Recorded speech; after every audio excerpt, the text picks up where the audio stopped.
Hey everyone, welcome to Judging for the Win. I'm Dave, and this is my daily ruling. Today's question was suggested by a viewer. Thanks to Bravo-sama for this one. Amy plays Body of Research, while Nick controls Kambal, Profiteering Mayor. How big is Nick's fractal? Okay, this is the sort of question I really like because there's no obviously correct answer. If you put this question in front of a bunch of people that didn't play Magic and ask them to guess the answer based on just the normal English meaning of the words in the cards, and maybe the extra information that a library means a player's deck, I imagine you would probably get roughly an even split between people who said Nick's token would be the same size as Amy's, and people who said that Nick's token would count the number of cards in his own library. Unfortunately, neither of these is the correct answer. See, copy effects work by taking the thing that you're copying over to the copy machine and then hitting the copy button. Any counters or other types of continuous effects are not copied, and Kambal doesn't say anything about putting any +1/+1 counters on the token himself.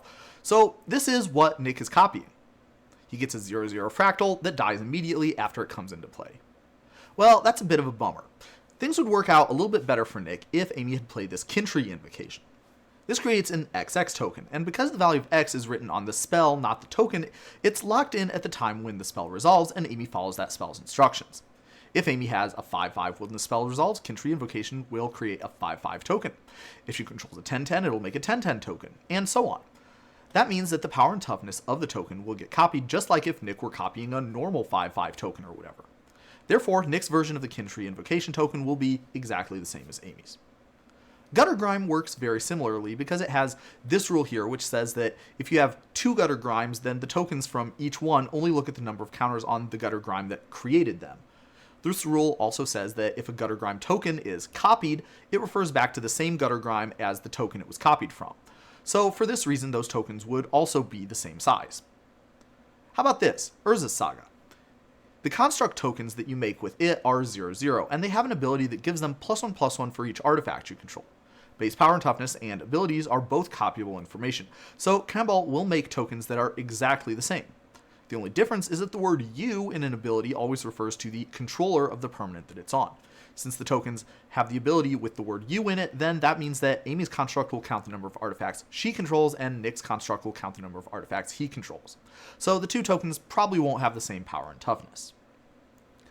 Alright, finally, let's take things full circle with this Kiki-Jiki. Remember that we said Kambal does not work very well against fractals because it just copies the token and not any extra actions that you have to do to it. Well, that's not all downside.